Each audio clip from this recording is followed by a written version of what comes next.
willing to come and speak at the June meeting about it, so. Yeah, I'd really very much like to do that. Yeah, that sounds great. Thank you.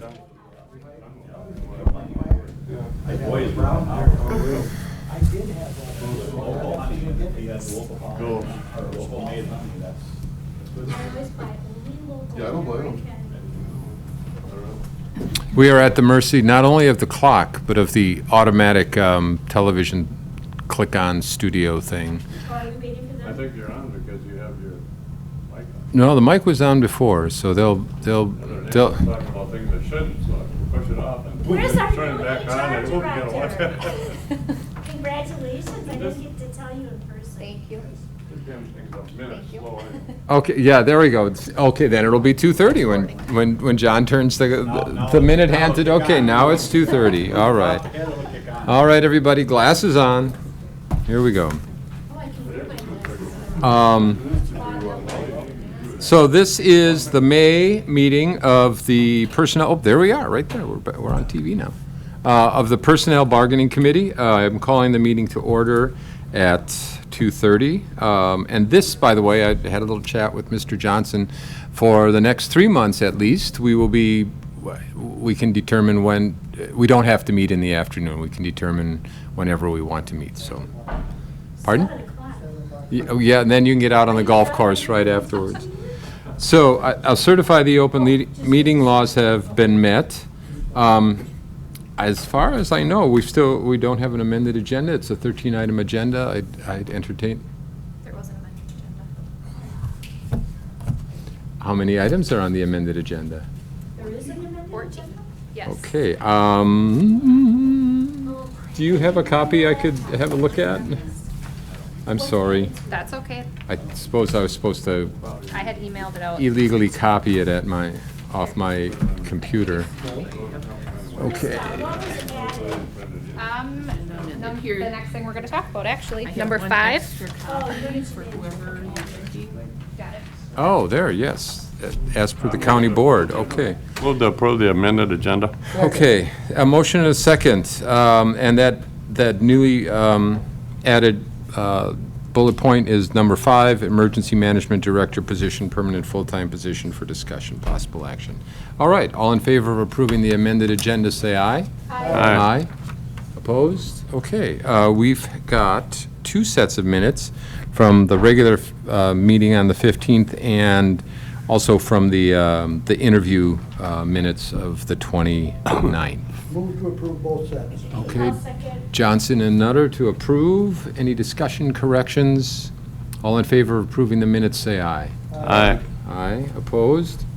The minutes are approved. So, moving to the amended agenda, I'm assuming that the sheriff's presence, Mr. Schreiner's presence, Mr. Zieglin's presence, are all related to this.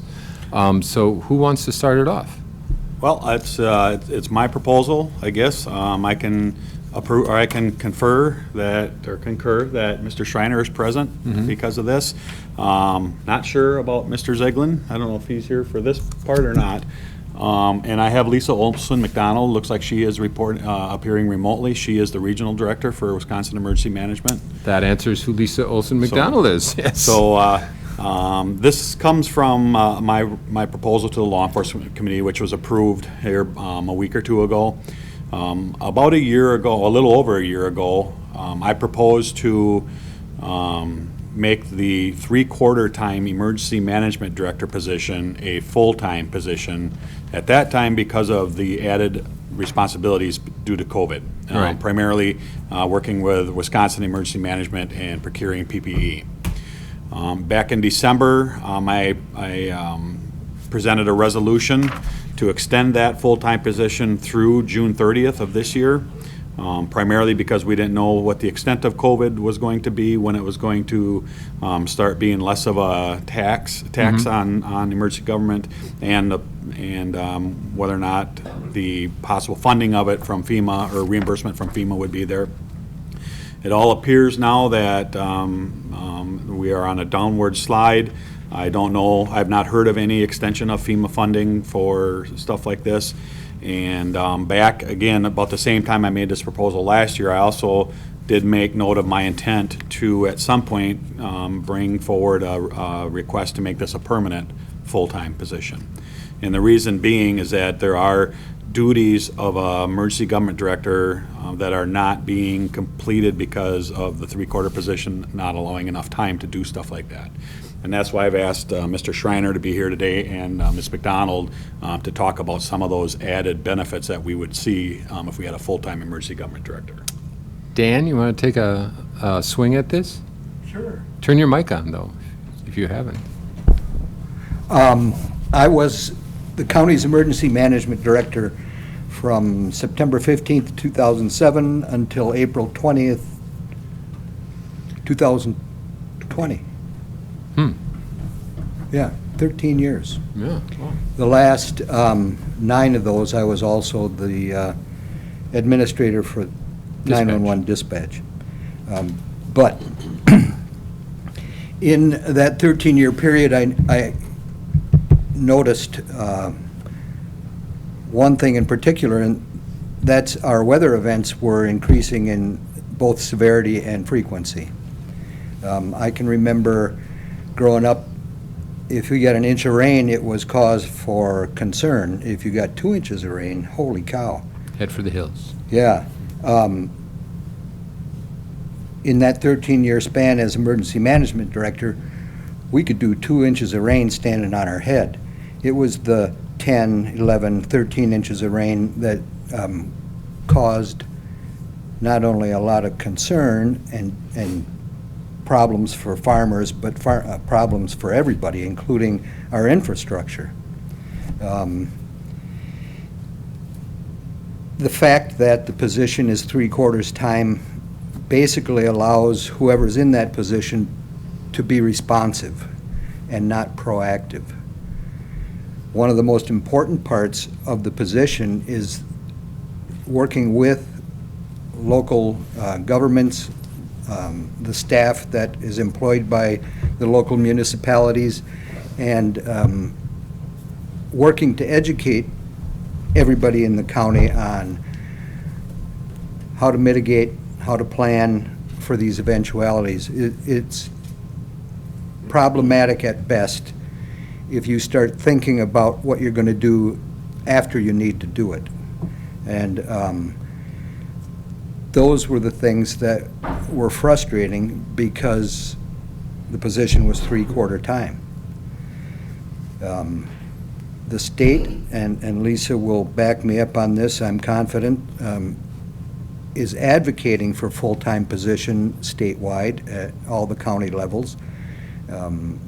Such is not the case currently, but I think we've had more than enough hints that we need a full-time position here.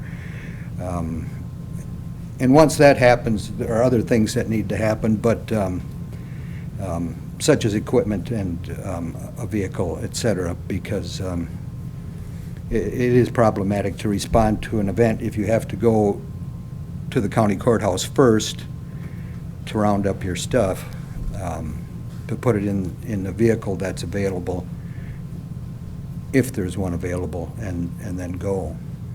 So I would wholeheartedly recommend that in an effort to be proactive as a county in the emergency management area and to help those who need help in a proactive manner.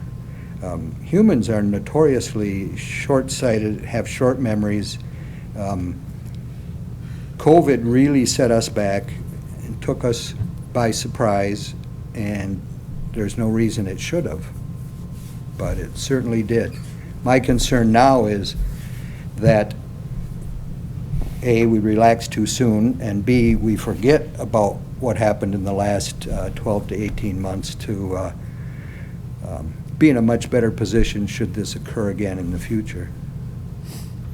Ms. McDonald, can you bring the state perspective here?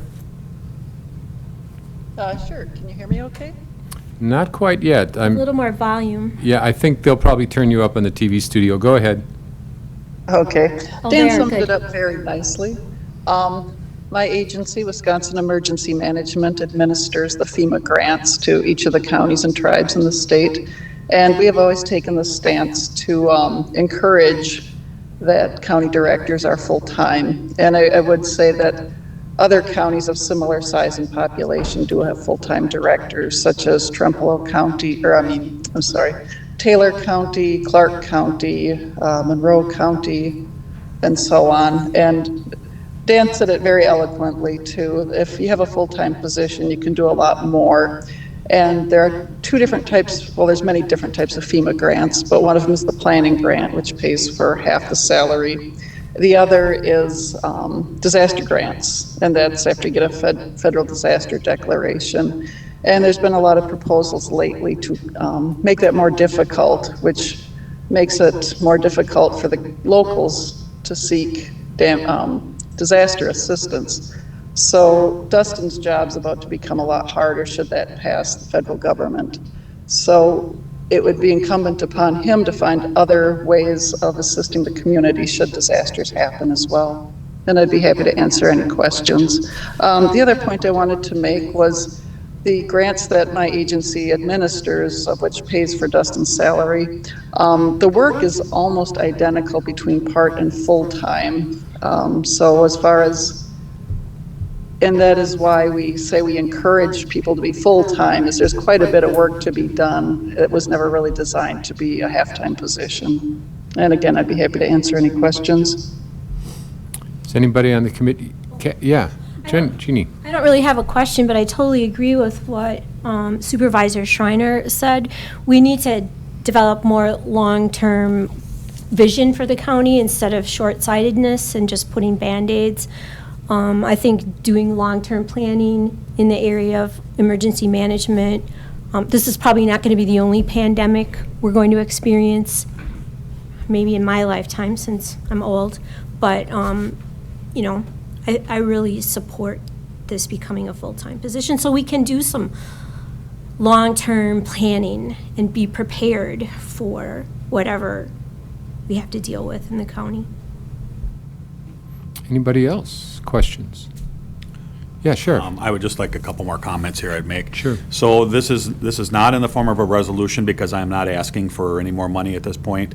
My budget is sitting in a place where I'm pretty sure I can cover it with this year's budget. We have a delayed hiring process going on that, you know, there's going to be some savings there. The additional cost would amount to $10,502.22, so I'm confident I can cover that. The full-time position continuing forward, starting next year, would be included in my budget proposal this fall. So I just wanted to say that. And another thing is, once you get a good employee in place, and you know, I would say that Dustin is, and I'm not saying that any previous employee wasn't, but a full-time job is certainly something that would attract somebody to stay in that position because of the benefits and the wages. So I just want to add that as well. If I could. Yeah, go ahead, Dan. From an Mike who? From an administrative point of view, it's difficult to put a dollar amount to what it costs to fill a position. The hiring process is costly. I believe back in the late 90s, early 2000s, the State Patrol figured out a price tag of about $6,500 per applicant to do the hiring, the interviews, the background checks, the testing, et cetera. And then you basically have to hope and pray that you hired the right person and don't have to do it again within that individual's probationary period. So it is important to get the right person for the job for a couple of reasons. You know, you want the right person in order to do the job to the best possible level, and you don't want to spend any money that's unnecessary. Question for the HR director. The sheriff is here and has pointed out that he has not brought a resolution, so I'm assuming that there's a requirement to get the approval of personnel bargaining to extend the full-time status for Dustin. or for the emergency management coordinator. So that's why we're here. Yep. And I would have one more comment as well. Sure. Danny alluded to it, a vehicle. That position could really use the vehicle. I would say I already have that vehicle for him. It's just not a take-home vehicle. We have a pickup that's really dedicated to emergency government. However, the sheriff's office shares it for pulling a crime trailer or whatever it might be. So I will not be adding a vehicle to my fleet. It would be a simple change of policy if I allow him to start taking it home. So I just want to point out that I don't plan on adding a vehicle. I have a question for Ms. McDonald. Are you still there? Yes, I am. Okay. So what sort of resources, other than the grants, does the state bring to bring to the emergency management coordinator position? Is there training? Is there organizing disaster drills? Is there, tabletop drills, that sort of thing? Or is this strictly a sort of a pass-through funding thing? I'm not sure I understand the question exactly, but my agency does provide a lot of training. That's what I was asking you. Yeah, a considerable amount, and most of it's free. The federal government also provides it for very low cost. Dustin could fly out to Emmitsburg, Maryland, and take quite a few emergency management courses if they're not offered in-state, and I would encourage all my county directors to do this if they have the opportunity. The only cost to the local government is meals for the time that the individual is out there. Otherwise, the airfare is reimbursed, the training is free, the lodging is free. And we can also hook them up with other county directors for mentoring as well. If there's a disaster in another county, they can certainly tag along and learn that way. Mutual aid, and again, a lot of exercise opportunities. I was imagining sort of a research and data pool. If we're going to be hardening our infrastructure or preparing for natural disasters or the potential of other health issues, I would imagine that the state has the ability to alert, basically each county what it is they might expect based on research or communications from, I don't know, whoever you get your information from. Yeah, we pass through the information from the feds as well as if there's anything relevant coming out of universities. Okay, yeah, that's what I was hoping, actually. Looked like you wanted to say something. I'm sorry. Go ahead. Our mitigation section is the one that also talks about when you said hardening targets for disasters. That would be our mitigation section, and that comes in the form of buyouts, elevations, and that sort of activity as well. And they communicate directly with the county emergency managers on a regular basis. Okay. Yeah, thank you. John, you had a question. I would just like to make a motion that we approve part-time director position to full-time I'll second. emergency management director. Through the rest of this year? Yes, Okay. I second. All right. permanently, basically. Well, that'll need to come in the form of a resolution or a project initiation form. So that's what I would do for next year. It's not just simply adding it to my budget request. It would have to be a project initiation as well. I'm not sure we need that project, Well- because there's already the position. We do? We No, don't? I would Yeah. say this could be a done Yeah. deal.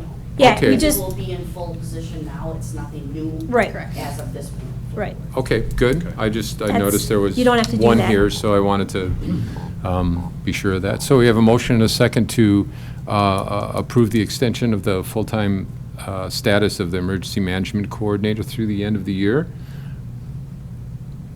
All in favor, say aye. Aye. Opposed? It is approved. So, trick out the truck and get them on the road, Get them to work, right? Yeah, My exactly. question is, to next year you have to approve it again because we didn't make it a permanent? I think it sounds to me like if we approve the budget for a full-time, that'll be sufficient? Okay. Okay. As our HR director is shaking her head yes. Yeah, oh yeah, for those who are For those who listening. can't see, that are just Yes. listening. I heard a rattle. Oh, that's Great. not very nice. Okay, yes, the new, okay, benefit policies related to COVID-19, including a remote worksite policy for discussion, possible action. This has been on our agenda since forever at this point. Many of the COVID policies we had determined would expire in June, and then we would make decisions related to that at the June meeting. It was heartening to hear Deb Sukla's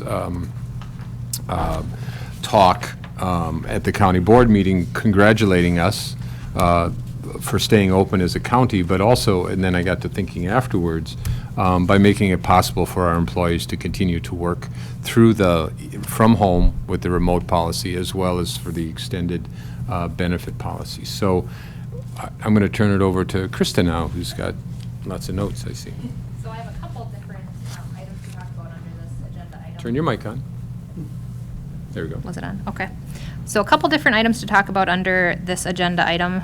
If we want to begin with the remote worksite policy, since that's kind of the direction we are going. Okay, we can do that, but Stacy, you're here for this too, and you'll be giving us whatever. I won't, I'll just sit. Okay. She's listening. Well, no, she's got all the details related to who's taken what and how much it's. Not really. No one designates on their timesheet whether it's in office or off. Oh, okay. Well, anyway, go ahead, remote work. Yes, so just background again on the remote worksite policy. So it was approved back in 2019 as a pilot program for human services. And then in March of 2020, it was extended to all departments due to obviously the COVID pandemic. And then from there, we have been revisiting it, seems to be monthly at PB. And the last PB meeting was to potentially approve this at the June meeting. So here we are at the May meeting for any discussion that needs to be had on the current remote worksite policy.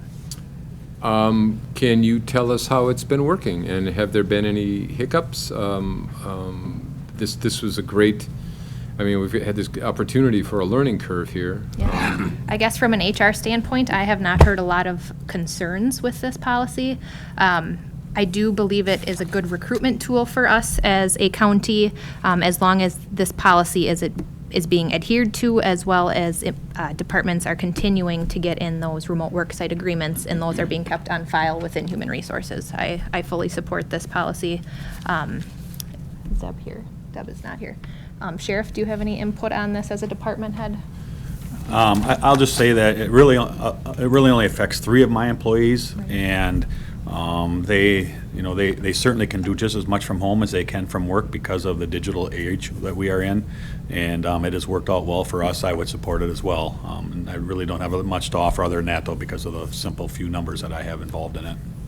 My only suggestion, I guess, at this point is I would like to take it to the next department head meeting just to get overall approval from them and see if they have any suggestions as to the policy as it's written before it does become a final policy. Jeannie?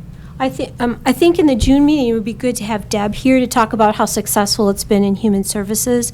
And I know that on my road trips as an instructor, meeting with other social work departments like, Eau Claire County and others, they're going to continue with their remote work when it's feasible and when necessary, and, because it has worked out really well. So. I'm going to recognize visiting Supervisor Ziegland, who has a comment or a question. Not a question, not a comment. Lisa, could you describe at least an overview of what this policy is, and specifically how is it different than whatever policy was in place before? Is this something that exists side by side with some other policy? Is it a policy that supersedes the previous policy? What's different about it? That's what I would like to know. Do you mean Krista, or, because you said Lisa? Lisa's. Oh, I'm sorry. Nope, that's Krista. okay. So it is the same policy that Human Services started off with as the pilot program. It was just then extended to all the rest of the county once the pandemic hit. But how is it different than any kind of policy that existed before? I know Human Services had the pilot program, but how is that different than whatever was in existence? You can talk about who would be eligible for remote work. This is not across the board. There are qualifications that an employee has to rise to in order to be eligible for it. Correct. So before the pilot program, we did not have a remote worksite policy at all. I do have, it's a 5-page long policy that it is very in-depth, as George said, eligibility. There are many criteria that employees need to meet. And it needs to be approved by the department head as well as HR before this can even be have an employee qualify to remote work. IT is involved as well. IT is involved as well as far as the equipment piece goes, and if, they even have that ability, depending upon their job duties. There's expectations, there's a whole request process that needs to happen. Again, there's an agreement that the employee signs as far as HIPAA goes, that they're keeping everything confidential.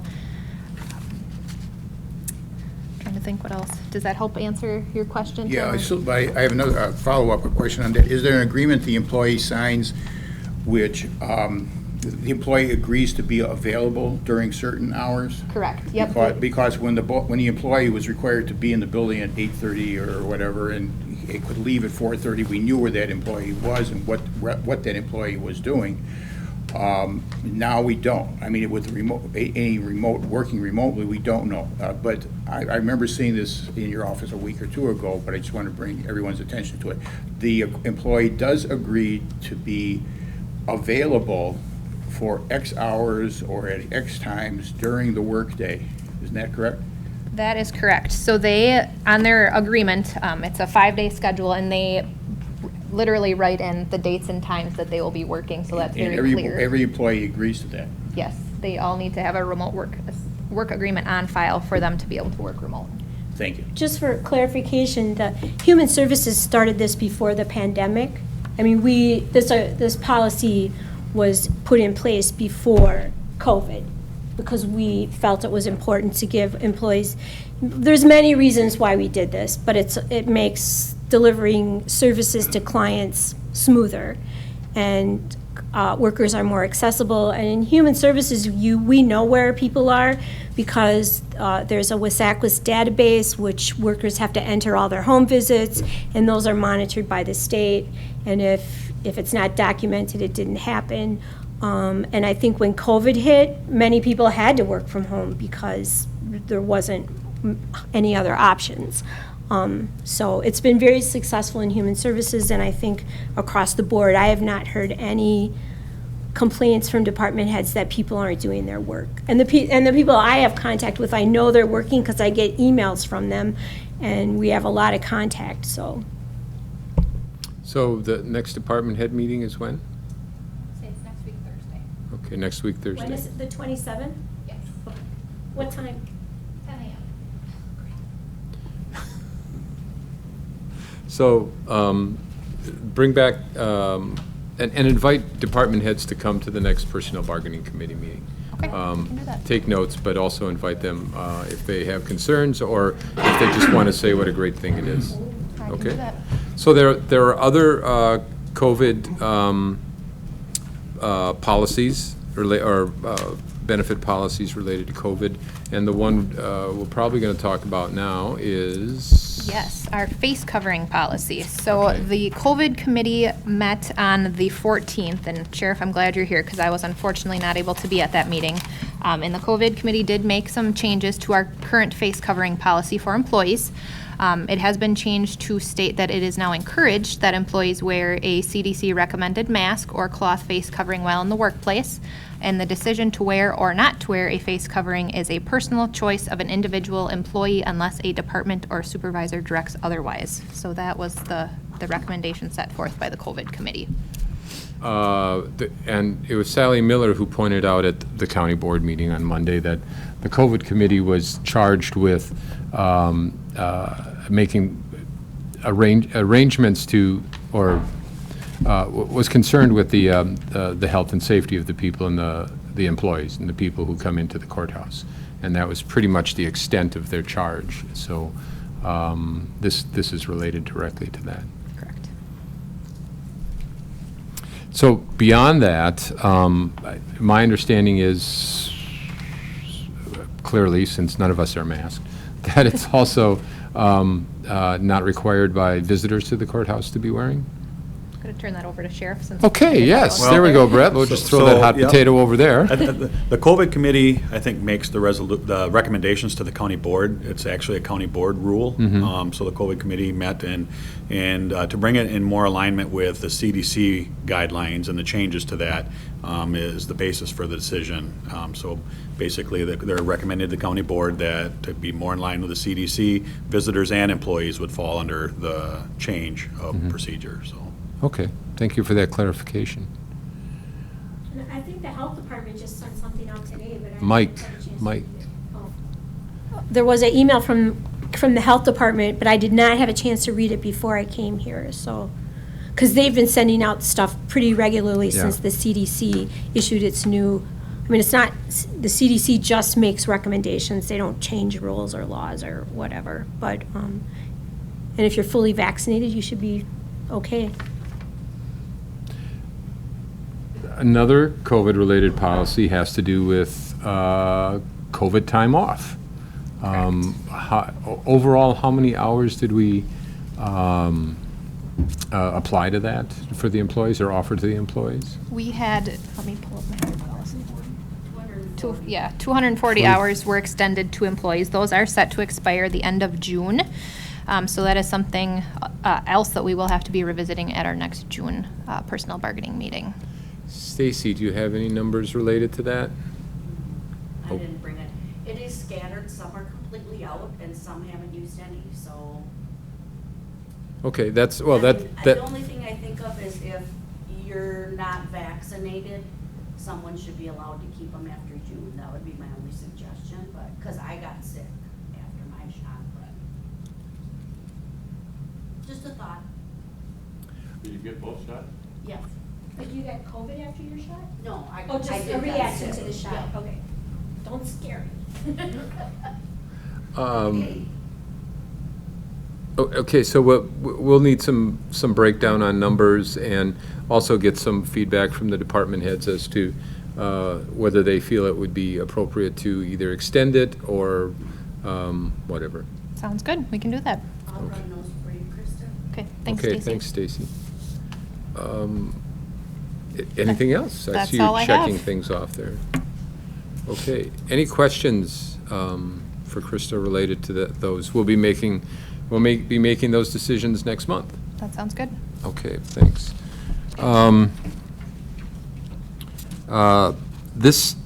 So somebody was going to come and enlighten us about the concept of paid time off versus the current sick and. Skipped 6 or 7. Increase hours of human resources clerk. I have a bad one. You have the defective agenda, sorry. That's not on there anymore? It's on still here. there. It's 8 Oh, now. sorry. Okay, so is there anyone to enlighten us about the concept of paid time off? Yes, if I can begin? Oh, you're it? Oh, okay. I have another employee here as well. But Okay. I was asked to put this item on the agenda by Michelle Brown, who is actually here to speak for this agenda item. She had just asked that this be put on here as this is something that is near and dear to her heart. My only suggestion to the committee at this point before she begins speaking is I did consult our wage study consultant, Patrick, on this. And I just ask that you keep in mind that we are in the middle of the compensation study and our current benefit package, including sick and vacation time, are also being looked at right now. So it would be my advice to not make any changes as of today, but possibly revisit at another time. But Okay. I would like to give Michelle the chance to Yeah, speak. on my agenda, it says for discussion, so. Are you ready, Michelle Brown? Yes. Pull up a chair and turn on a mic and tell us what this is all about. Or better yet, why don't you come up here? Come on, so no, everyone doesn't have to turn around. Our bodies. Yeah, exactly. We'll be passing out the Advil for the neck pain. Hi, thank you. Is that There on? you go. Yes. It's on red, Okay. red line. So thank you to Kristen, thank you to the committee for letting me speak. As Kristen mentioned, this is something that's kind of near and dear to my heart. My name is Michelle Brown. I work at the ADRC. I've been employed here since April of 2020, so I started right in the midst of COVID.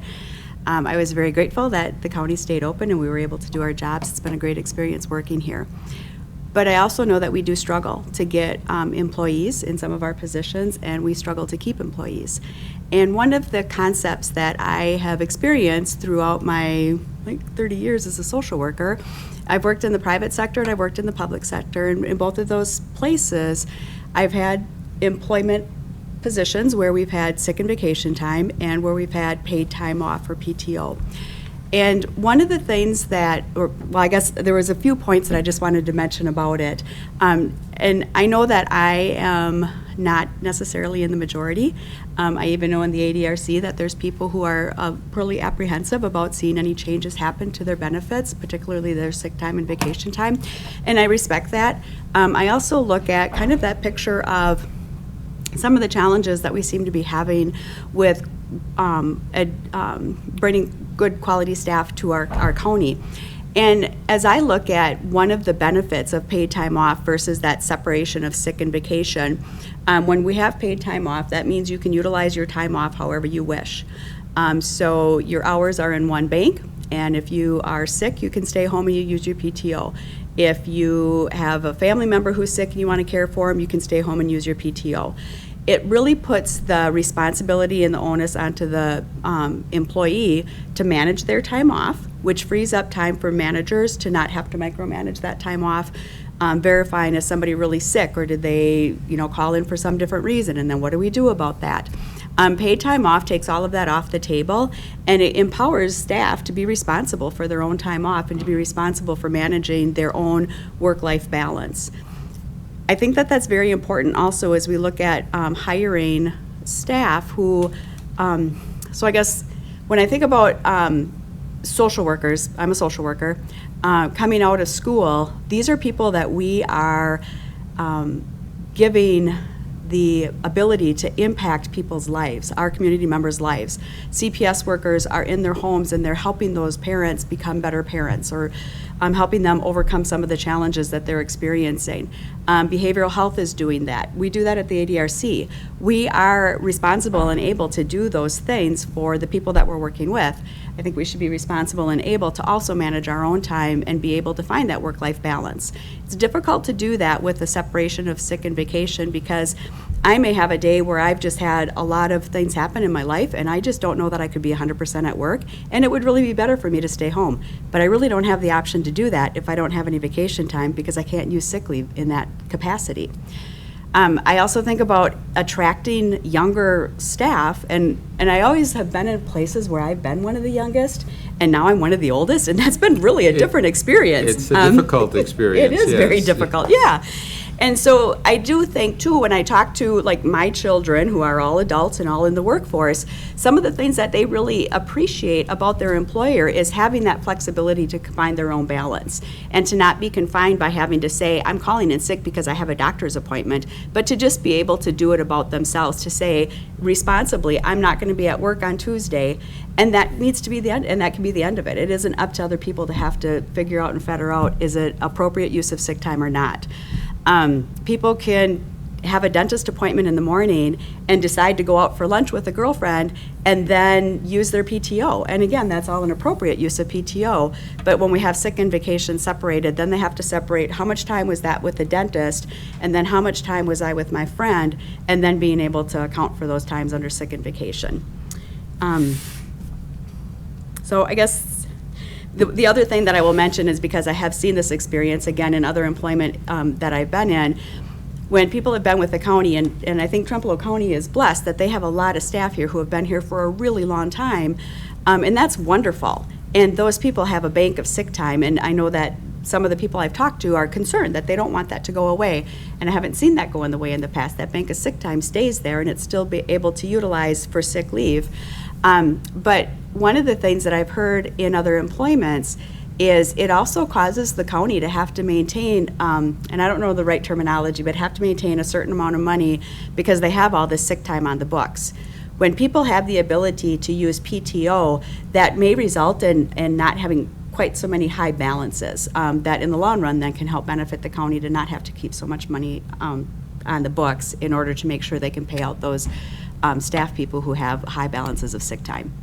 So I want to be honest and say, I do know that not all my coworkers agree with this, but I do think that it's important that the county, especially when you are looking at a wage study, I think it's important that the county know that there are two sides to everything. And I think going forward, especially with being able to attract new and good quality staff, we have to be able to offer benefits, and this is a benefit that we can offer. So, thank you for your time.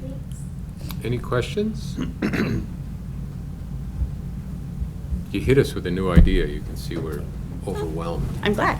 I kind of like the idea, but I was just wondering what happens to the employees that don't. Are we going to have an option of both? You can either take PTO or you can do what we're doing constantly now, or are we going to just go one way or the other? Right, it would be one way or the other. So the Krista? ones Oh, I'm sorry. that are against it are probably the ones that have a lot of banked hours right now, and they figure they're going to lose some. We have a lot of employees at the 960-hour limit. Of sick time? Yes.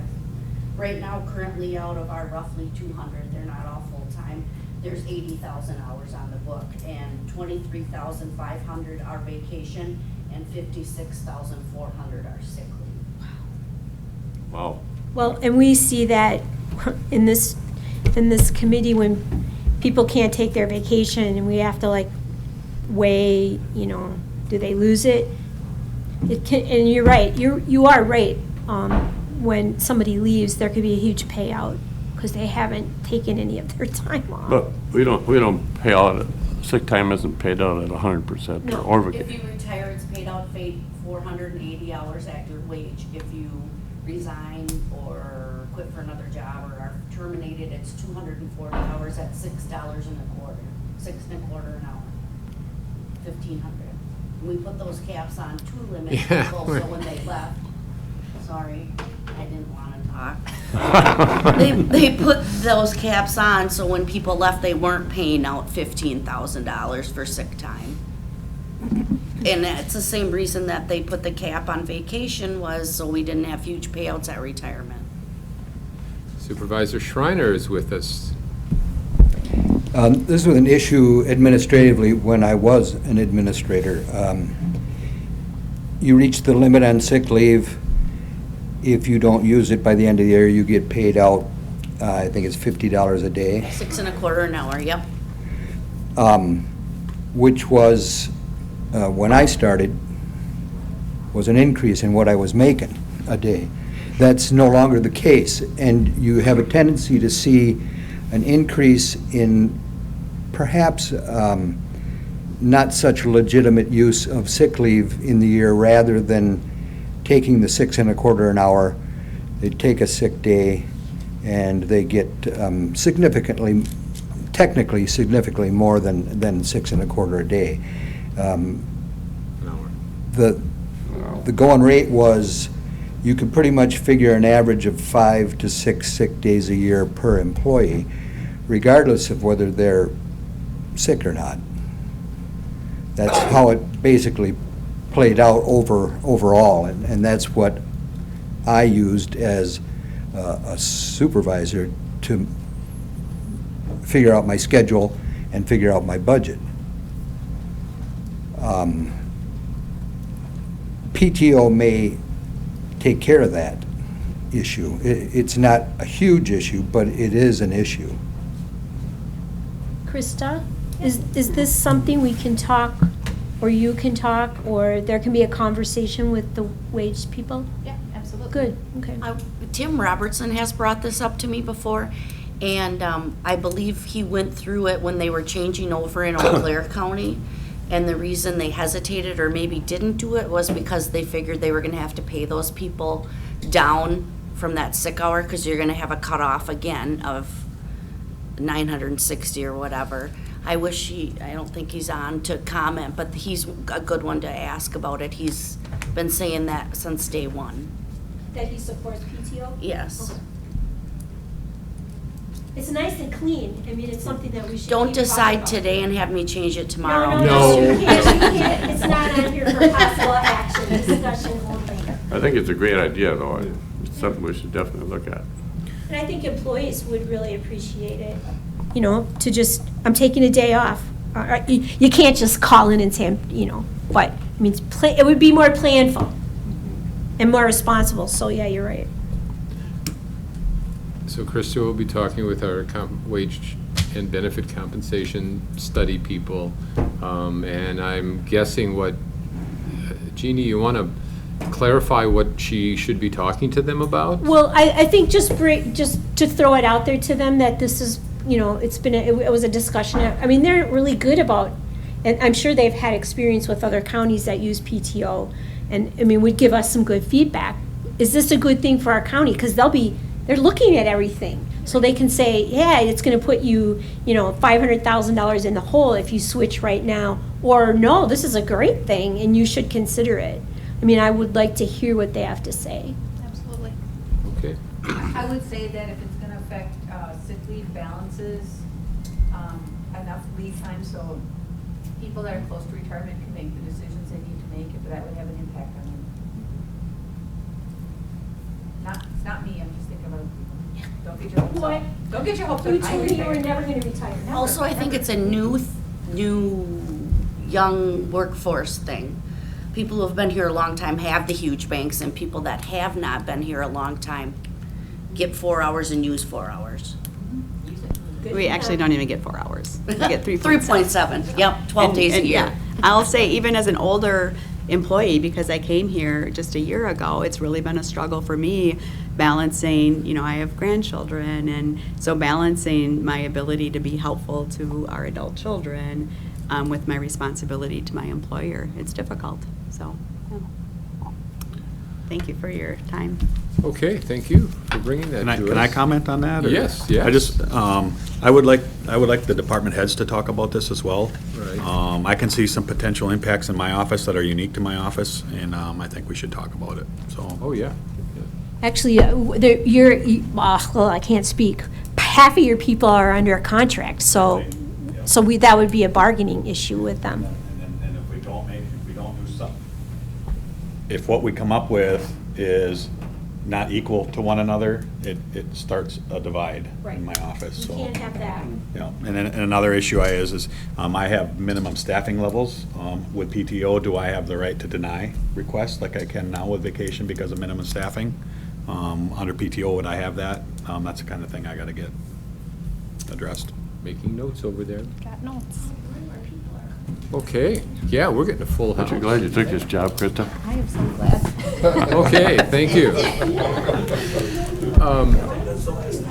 Okay, so going to the amended agenda, number 8 will be, this was in your packet, I believe. Human Resources Clerk position increase hours for discussion. I did Here it complete a is. project initiation on this one. Yes, so we do have a project initiation. I knew I'd seen a project initiation form somewhere. So we're, why don't you go ahead and describe what's going on? Pay attention, everybody. This is important, big stuff here. All right. I could just There go we ahead and go. make Okay. a motion to approve it. Well, let's hear what it is first. Sure. So currently, the Human Resources Department is comprised of 2.5 people. So we have 2 full-time staff and 1 staff member, Lisa Nelson, who is 24 hours in our office. My proposal is to make this HR clerk position going from 24 hours a week to 40 hours a week full-time. I do not foresee this having an impact on my budget for this year. The only area that I may be over in will be the health insurance, pending what the new HR generalist elects for health insurance. So I won't know that piece for a couple more months. But I guess the reason I am asking for this, our office has been, even prior to being short-staffed, we have been just completely overwhelmed with the main thing right now is recruitment, and we do not see that slowing down. I did run a few numbers. Based upon the number of employees that would either be eligible to retire, we are estimated to lose 32% of our workforce. That would be 74 of our 229 regular full-time employees or part-time employees are eligible to retire. So that is a huge number of our workforce. Recruitment takes up a large amount of time. It's not just as simple as, okay, post the job to the website and we're done. It's reviewing the job descriptions, working with the department heads on appropriate places to post positions. We post at 10 different websites right now, 4 to 5 different newspapers, depending upon the posting. It does take a lot of time and effort from our office to do recruitment, and that's what I do really see this HR clerk focusing on, is the recruitment side of things and helping with the posting. And we have paper files that we have to get ready and applications that come in. Right now, we are currently, we accept paper applications, so those all need to be printed off and entered in on a spreadsheet. It's a lot of just labor-intensive work that needs to be done. Setting up interviews and Setting up doing the interviews, yes. The whole recruitment process as a whole. We're also in the middle of a filing project. As we've talked about, we are scanning all of our personnel paper files to electronic. That project has been put on hold just due to the overwhelming amount of recruitment that we have been seeing. So I'd like really that HR clerk to be able to focus a little bit more on that. We have many projects coming up as far as hopefully implementing a new HRIS system at some point. Oh, yes. What else am I forgetting? The new HRIS system, as well as our Wage compensation. wage compensation right now. Our handbook has not been updated since 2013. That has been on our agenda to do for the past 2 years, but fortunately, we just have not had time, being an office of 2.5 people. So that is my We're request. also updating policies and procedures. Correct, yes, on a monthly basis. Just a lot going on, as well as taking on, or continuing to do the property and liability for Trempealeau County. There are other duties within the Human Resources Department, obviously, that may not be in other HR offices throughout counties or even private sector. So we just have a lot going on in our office, and I feel this would tremendously help our office and have staff at a more manageable level of work. Krista, are you requesting it to go to full-time? Yes. I would make a motion to move the human resources clerk position to full-time. Is there a second? I'll second that. Okay, Nelson seconds, Nutter moves. Any other discussion, questions? I have the obvious question, which is to Rick.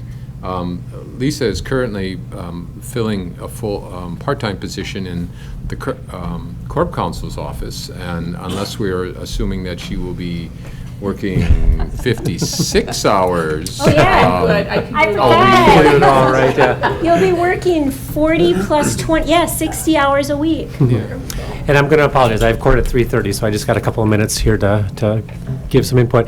No, and Chris and I obviously had talked about this previously, so this is something that we had discussed. We had brought in the extra part-time staff to my office because we were moving the TPR cases over to my office from the DA's office. I think a lot of it due to COVID, we haven't gotten any TPR cases at this point in time, so I think we have some flexibility with the timing of things where to redo something within my office, we have the time to do that. Obviously, I don't want to lose Lisa because she's done an excellent job with the work that she has done in our office, but I completely understand, and so I would be in support of this as well from the perspective of, I know I would be down to half staff, but we'll figure it out. Hey, Deb, do you know off the top of your head if there are any CPR cases on the horizon? I don't know that off the top of my head. Okay.